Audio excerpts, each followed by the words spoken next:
One child, one teacher, one book, and one pen can change the world. Education is the only solution. Education first. Thank you. Malala, uma jovem que com apenas 10 anos viu Mingora, sua cidade dentro do Paquistão, ser controlada pelo grupo extremista Talibã. Entre muitas das regras impostas pelo grupo, uma delas se destaca: a proibição das mulheres dentro das escolas. A garota, indignada com a situação de sua cidade, iniciou escritas em um blog, utilizando o pseudônimo a fim de omitir sua verdadeira identidade. Em resumo, com o passar do tempo, a paz ainda não reinava dentro do cenário. Entretanto, o público feminino já poderia retornar às escolas e Malala havia ganho visibilidade dentro de suas postagens. Assim, no dia 9 de outubro de 2012, no caminho para casa, Malala sofre um atentado a tiro. Em conclusão, Malala se recuperou nos hospitais e recebeu diversos prêmios durante o passar dos anos, sendo a mais jovem ganhadora do Nobel.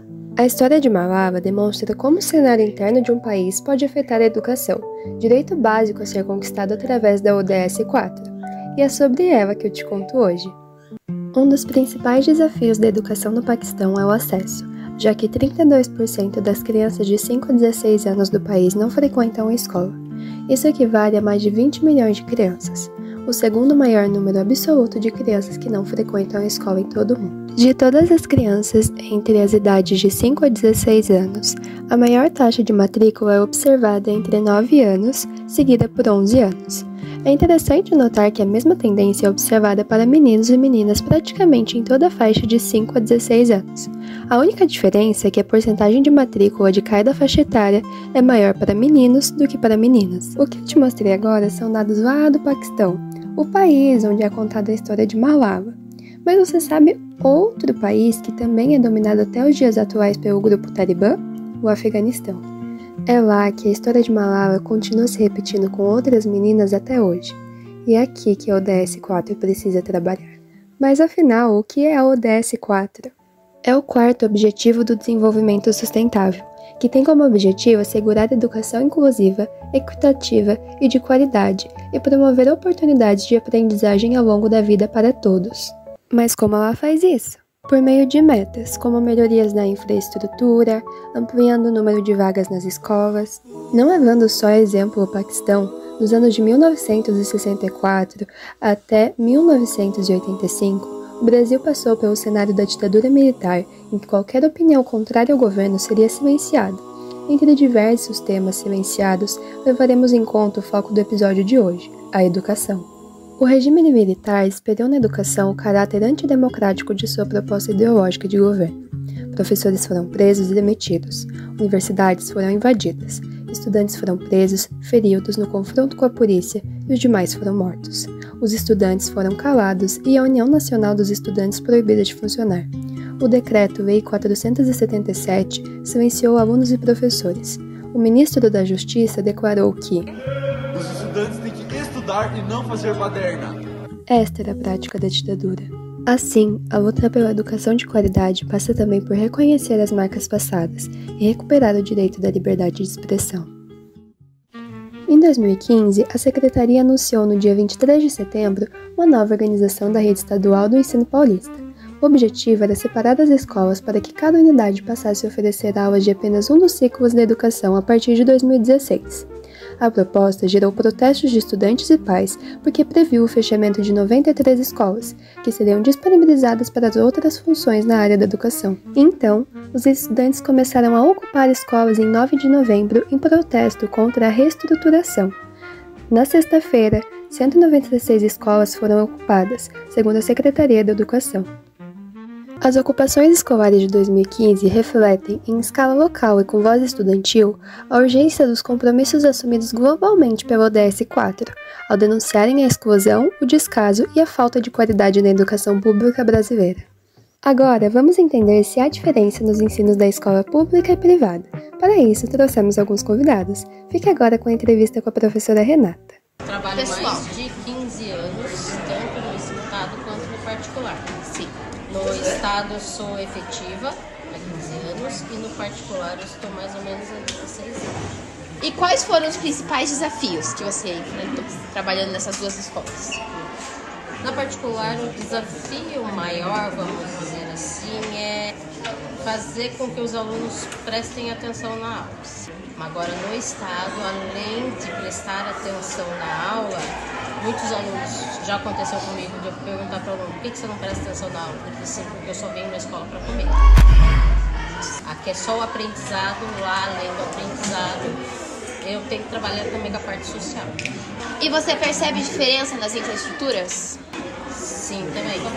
Por exemplo, aqui na escola particular a gente tem ar-condicionado. No estado, se a gente tiver um ventilador que esteja funcionando, já está de bom tamanho.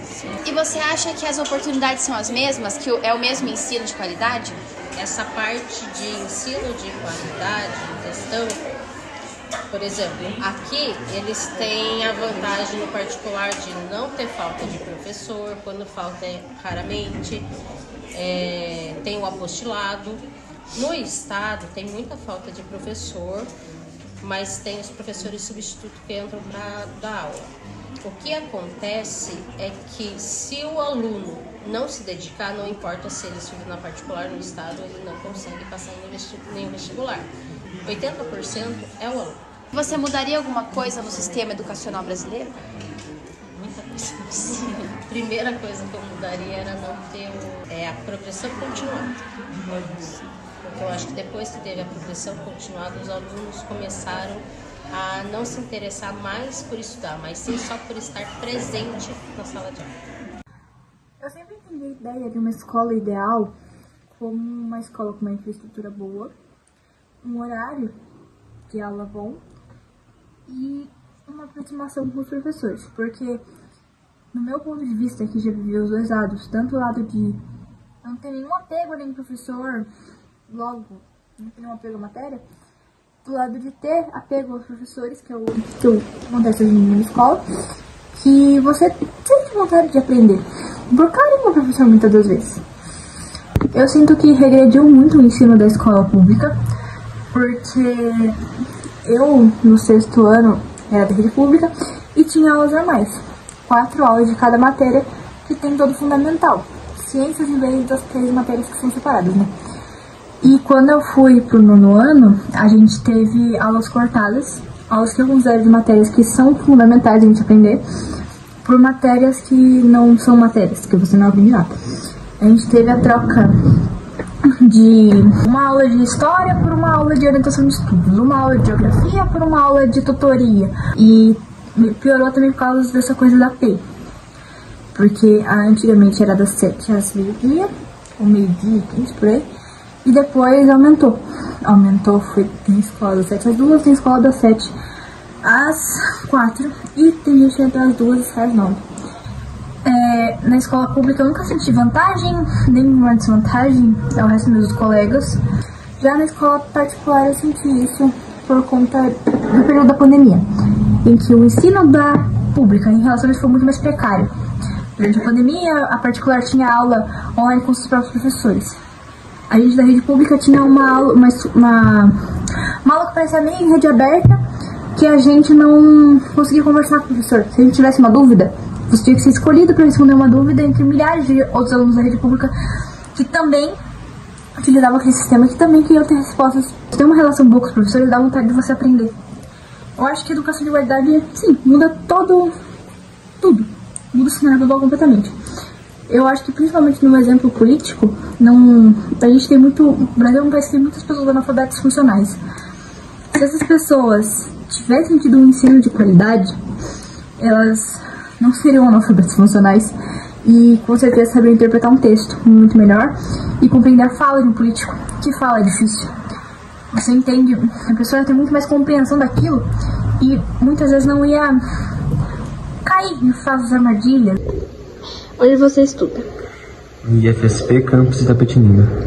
Eu percebo que há 3 anos que eu entrei, desde de lá até aqui, eu percebo que a gente só teve a ganhar. A gente se desenvolveu muito, tanto eu como aluno, como pessoa, quanto a escola junto a mim. O IFE me deu essa oportunidade de conhecer mais. Eu fui no Centro Nacional de Pesquisa de Energia e Materiais, lá em Campinas, com o IFE, onde eu conheci um acelerador de partículas de 4ª geração, que só tem 4 no mundo, sabe? Um no Brasil, em Campinas, e muitas pessoas não conhecem. Graças ao IFE eu consegui conhecer esse acelerador, conhecer também o projeto de estágio, o projeto de carreira. Sim, já que eu tenho acesso a bons materiais e professores, o que me coloca à frente em muitas provas. Não, pois eu acredito que ela sempre manteve um padrão alto de ensino e que isso acabou me proporcionando uma boa preparação para os vestibulares, principalmente para os mais tradicionais. Talvez mais simulados realistas e uma orientação personalizada para cada aluno, conforme a carreira que ele queira seguir. Com essas entrevistas, percebemos aonde a UDS 4 deve trabalhar, melhorando a infraestrutura das escolas públicas, comentadas pela professora Renata, trazendo mais simulados efetivos, comentado pela aluna Beatriz, e entendemos que o ensino é o mesmo em ambas as escolas, e quem o transforma é o próprio aluno. Porém, nem todos participam da mesma realidade. Vimos na entrevista da professora Renata que muitos dos alunos vão na escola somente para se alimentar. Caso queira entender mais sobre a desigualdade, ver gráficos sobre o assunto, esse é o 4º episódio sobre os Objetivos do Desenvolvimento Sustentável. Você pode voltar a episódios antigos e acompanhar esse assunto. Portanto, a educação global precisa ganhar visibilidade e melhoras através do interesse do governo para a possível inclusão dos jovens dentro da educação, levando-os a conquistar seus sonhos e, consequentemente, melhoras na sua qualidade de vida e o desenvolvimento do mundo. Com isso, o óbice da ditadura militar, de Malala, dos alunos e professora mudarão e não irão se repetir. Obrigada por assistir. Sexta-feira, Reinaldo, hoje eu vim pra escola, tá? E é muito bom saber que você sente minha falta pela mensaginha que você mandou dessa paisagem. Olha essa neblina. E esse aqui é o meu elenco.